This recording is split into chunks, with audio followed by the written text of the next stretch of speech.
Hey there, thanks for clicking on this week's segment of And Now You Know with Realtor Row. So it's the Friday before Christmas and I'm feeling a little festive. And as you can see, and I thought I would like to share with you what a realtor's Christmas wish list might look like. Can't speak for all realtors, but I know that many of them are going to have the same things on their wish list that I do.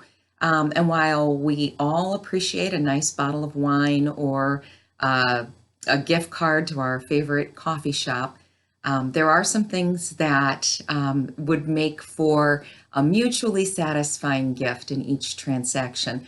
So I will start off by saying that every realtor loves a nice, strong pre-approval letter from their buyers. So when you are ready and you've got that pre-approval letter and you pick up the phone and you give us a call, that's always going to put a smile on our face. Especially if you've got the home of your dreams picked out, because we know that your best chance of getting it is to have that pre-approval letter in hand before you start your search. And so that's going to be a big one on our wish list. And next, once we are involved with a client and in a transaction, it is very, very important that we have a really strong line of communication open, that we know how to contact you, the best method, and as a note, we stick to a method because it can really bog things down when we are sending text messages and then also you're sending messages through Facebook or emailing. And so if we can establish lines of communication to make things more efficient, that's a real big one. And especially when we're in the middle of a transaction, if we are texting, when it gets to negotiation, I always tell my clients that it's really best to pick up the phone and actually talk. So that's a terrific gift to give to your realtor, is to make yourself available to communicate. Let's see, something else that all of us would love is when we give you recommendations, that you do at least investigate them. Just because we have done this a time or two, and so we know that that home inspector that we are recommending to you does a good job, protects your best interest, and is affordably priced. And so we do give you that list because we know that they're going to protect you just like we do.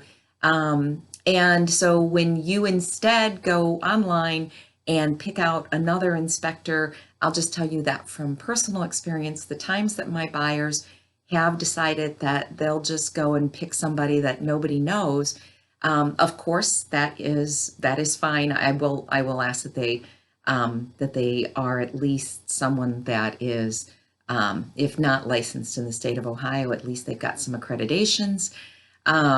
And the licensing in the state of Ohio will be coming up next year, where we will be required to be using home inspectors that are licensed.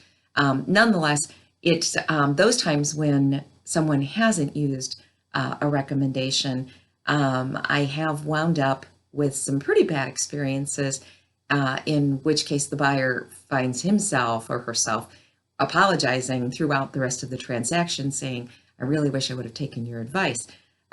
So that is a nice gift to all of us if you do trust your realtor's recommendations.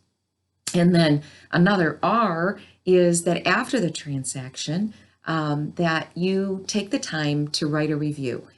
In today's very technologically driven world, people do rely on what they see written on Zillow, on Yelp, on Realtor.com.